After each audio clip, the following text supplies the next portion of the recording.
देशाचे पंतप्रधान माननीय नरेंद्र मोदीजींनी आज फिट इंडिया आणि खेलो इंडिया यासारख्या खूप महत्त्वाच्या उपक्रमावरती भर दिलेला दिसतो. आणि म्हणून आज मागच्या काही काळामध्ये आपण जर पाहिलं तर क्रीडा क्षेत्रामध्ये सुद्धा आपल्या देशानं जागतिक स्तरावरती म्हणजे ऑलिम्पिक असेल, एशियन गेम्स असतील, राष्ट्रकुल असतील, या सगळ्या क्रीडा मोठ्या-मोठ्या स्पर्धांमध्ये आपल्या देशानं खूप चांगल्या प्रकारची मागच्या 10-11 वर्षामध्ये आपण पाहतो, खूप मोठी प्रगती केली. खूप चांगल्या प्रकारचे खेळाडू या देशामध्ये आता वेगवेगळ्या अ, मला असं वाटतं की स्टेजवरती, वेगवेगळ्या व्यासपीठावरती आज एक या देशाचं नाव खूप मोठं करतायत. आणि म्हणून माननीय प्रधानमंत्र्यांनी हा विचार केला की या देशामध्ये आता प्रत्येक लोकसभेमध्ये त्या ठिकाणच्या लोकसभा सदस्यांनी आज सांसद खेल महोत्सव हा आयोजित केला पाहिजे.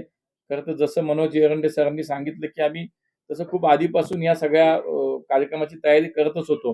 पण ही सगळी मंडळी या निमित्तानं आम्ही एकत्र सगळे बसलो, जोडले गेलो आणि या पुण्यामध्ये खरं तर इतका मोठा वाव आहे या सगळ्या खेळांना. सगळ्या प्रकारचे खेळ, ऑलिम्पिकमध्ये खेळले जाणारे सगळ्या प्रकारचे खेळ पुण्यामध्ये खेळले जातात आणि एक खूप मोठं कर्तृत्व मला असं वाटतं, की कर्तृत्ववान खेळाडू किंवा एक प्रतिभावंत खेळाडू या शहरामध्ये आज वेगवेगळ्या ठिकाणी सराव करतायत आणि या प्रयत्नशील आहे, की या देशाचं नाव, राज्याचं नाव, पुण्याचं नाव मोठं करण्यासाठी.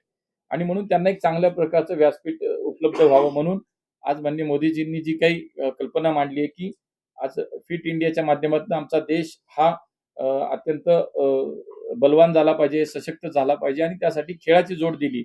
आणि म्हणून खेलो इंडिया सारख्या सुद्धा उपक्रमाला खूप मोठ्या प्रमाणात चालना आज देशात मिळायला लागली.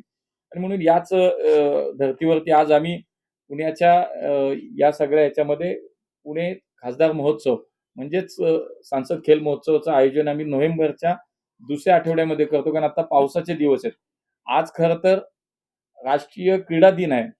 मेजर ध्यानचंदजी यांचा आज स्मृती दिन आहे आणि त्यामुळे देशभरामध्ये आज क्रीडा दिन म्हणून साजरा केला जातो. तर त्याचंच औचित्य साधत आज या स्पर्धेची घोषणा करावी, हे त्याच्या मागचं प्रयोजन होतं. आणि म्हणून जसं मगाशी सांगितलं गेलं, की एकूण 33 प्रकार या आमच्या स्पर्धेचे असणारे 33 क्रीडा प्रकारामध्ये ही स्पर्धा पुण्यामध्ये घेतली जाणार आहे. त्याच्यामध्ये पुण्याच्या वेगवेगळ्या भागामध्ये म्हणजे अगदी खडकीपासून इकडं कॅन्टोन्मेंट पुणे कॅन्टोन्मेंट बोर्ड असेल, इकडे पर्वतीपासून अगदी इकडे याच्यापर्यंत बालेवाडीपर्यंत असेल, अशा ह्या सगळ्याच भागामध्ये 33 क्रीडा स्पर्धाचं आयोजन आम्ही साधारणतः नोव्हेंबरच्या दुसऱ्या आठवड्यात करत आहोत. त्यात जर आपण पाहिलं तर आज कुस्ती आहे, वेटलिफ्टिंग आहे, बॉडी बिल्डिंग आहे, बॅडमिंटन आहे, चेस आहे, shooting, athletics, swimming, water polo, role ball, volleyball, basketball, wall climbing, त्यानंतर योगा आहे, हॉकी आहे, सॉफ्टबॉल, त्याच्यानंतर स्केटिंग आहे, पिकल बॉल आहे, जो आता त्याचा ऑलिम्पिकमध्ये समावेश केला गेला, मल्लखांब आहे, जिम्नॅस्टिक्स आहे, जुदो आहे, football, kho-kho, taekwondo, boxing, tennis, त्यानंतर kabaddi, archery, table tennis, cricket अशा वेगवेगळ्या जवळपास 33 वेगळ्या-वेगळ्या प्रकारच्या क्रीडा स्पर्धांचं आयोजन नोव्हेंबरमध्ये होतंय. आणि त्यासाठी मी आपल्या सगळ्यांना आम्ही हीच विनंती करेन, की या स्पर्धेचे जास्तीत जास्त पुणेकरांपर्यंत आता वेगवेगळ्या वयोगटातल्या ज्युनियर, सब ज्युनियर ह्या वेगवेगळ्या स्वरूपातल्या स्पर्धा असतील.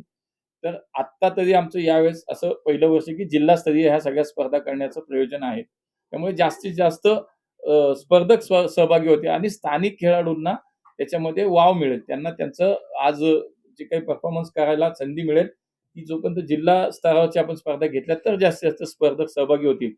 एकूण 33 क्रीडा प्रकार आम्ही आज ज्यावेळेस निवडले त्याच्यानंतर साधारणतः अंदाज कमीत कमी 25,000 खेळाडू या स्पर्धेमध्ये खेळतील असा आज आमचा एकूण या सगळ्याचा अंदाज आहे आणि आजपासूनच आम्ही याचं रजिस्ट्रेशन सुद्धा सुरू करतोय.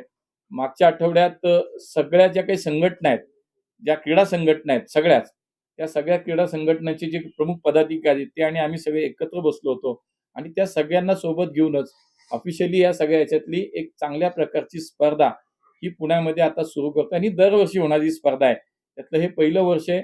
वेगवेगळ्या ठिकाणी आता जिथे-जिथे खेळायची मैदानं, स्टेडियम जिथे तयार असतील, तिथे काही स्पर्धा घेतल्या जातील आणि जिथे वाटतं की जिथे करावी लागतील, अशा ठिकाणी काही मैदानं किंवा त्या संदर्भात लागलेले इन्फ्रास्ट्रक्चर तयार करण्याचं काम हे सुद्धा लागेल. त्यामुळे महिना दीड महिना त्या तयारीला लागणारच आहे. पावसाचे सुद्धा दिवस आहेत. म्हणून नोव्हेंबरच्या दुसऱ्या आठवड्यात साधारणतः ही स्पर्धा पुण्यामध्ये होतीये. म्हणजे उदाहरणार्थ बालेवाडीमध्ये आपल्याला काही रेडी स्टेडियमचं किंवा खेळांचे मैदान तिथं किंवा इंडोर हॉल्स आहेत तिथे काही होतील, कटारे हायस्कूलला काही होतील, त्याच्यानंतर SP कॉलेजच्या मैदानावरती सुद्धा काही खेळ आपले तिथे होतील. काही क्रीडा प्रकार आहेत ते काही समजा जनरल अरुण कुमार वैद्य स्टेडियममध्ये बॉक्सिंगचं आज तिथे मोठ्या प्रमाणात प्रॅक्टिस चालते. तिथे रिंग ती तयार. अशा वेगवेगळ्या ठिकाणी आज जिम्नॅस्टिक आहे. जिथे-जिथे आता उपलब्ध आहे तिथे त्या स्पर्धा शहराच्या सगळ्या भागात होतील आणि जेणेकरून त्याच्यामागचा उद्देश हा आहे, की शहराच्या सगळ्या भागात या स्पर्धा होण्याचं नियोजन करण्याचं कारण हेच आहे, की त्या भागातल्या प्रत्येक नागरिकापर्यंत, प्रत्येक खेळाडूपर्यंत याची माहिती गेली पाहिजे त्या स्पर्धेत सहभागी होण्याचं. त्यामुळे त्याला सोपं जाईल, की या स्पर्धेत सहभागी होण्यासाठी.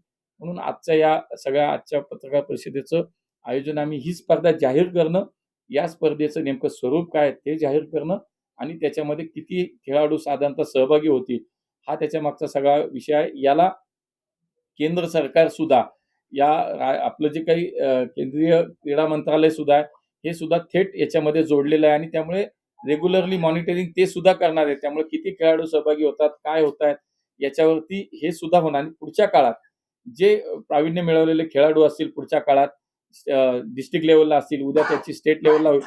याच्यानंतर या खेळाडूंना पुढच्या काळात केंद्रीय क्रीडा मंत्रालयाच्या माध्यमातून निश्चितपणे एक ताकद देण्याचं, प्रोत्साहन देण्याचं काम सुद्धा होणार आहे आणि मग त्याच्यामध्ये अनेक खेळाडूंना जे काही उद्या असं वाटतं, की खूप पुढे जाऊन या देशाचं नाव मोठं करतील अशा काही खेळाडूंना निश्चितपणे मग त्यांचा राहण्याचा, प्रशिक्षणाचा असाही पुढच्या वेळेत विचार केंद्र सरकार करणार आहे. देशभरामध्ये होणाऱ्या ह्या सगळ्या कार्यक्रमामध्ये पुणे हे सर्वात अगोदर आम्ही याचं प्लॅनिंग सुद्धा केलं होतं आणि आज या निमित्तानं आपल्यासमोर हा सगळा पुढच्या नोव्हेंबरमध्ये होणाऱ्या या क्रीडा महोत्सवाची एक संकल्पना, त्याची एक रूपरेषा आपल्यासमोर आज आम्ही सगळ्यांनी ठेवली.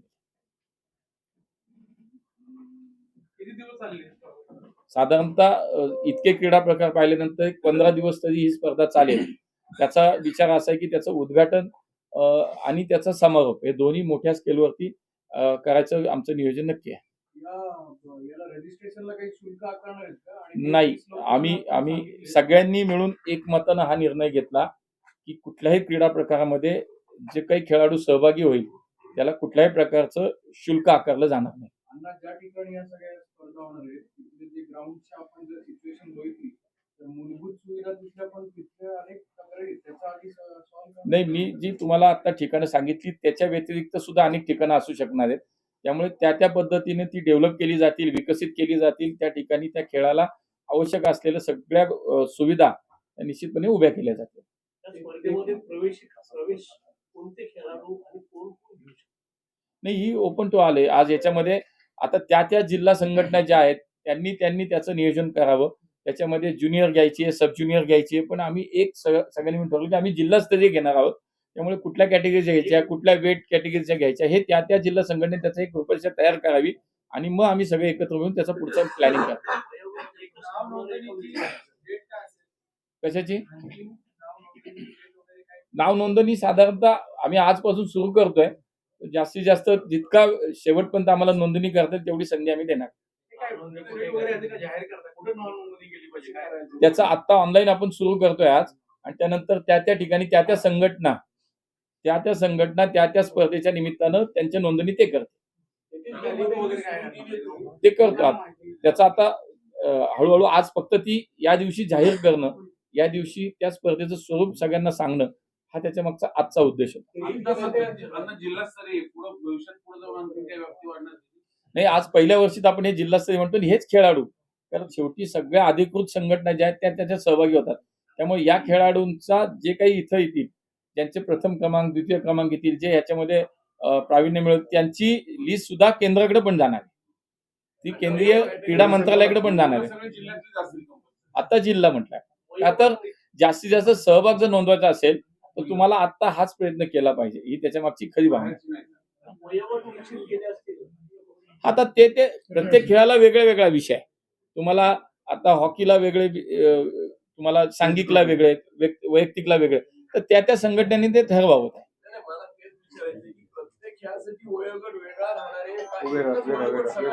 वेगळा कारण काय होतं काही खेळांमध्ये उदाहरणार्थ कुस्ती, आता कुस्तीमध्ये जर आम्हाला ज्युनियर, सब ज्युनियर, ओपन तिन्ही कॅटेगरीचे करू शकलो तर कुस्तीमध्ये मॅक्झिमम किती खेळाडू जास्तीत जास्त सहभागी होतील जर त्याच्यामध्ये आवश्यकता वाटली की जास्त खेळाडू सहभागी करायचे तर एखादा गट वयोगट आपण वाढवू शकतो.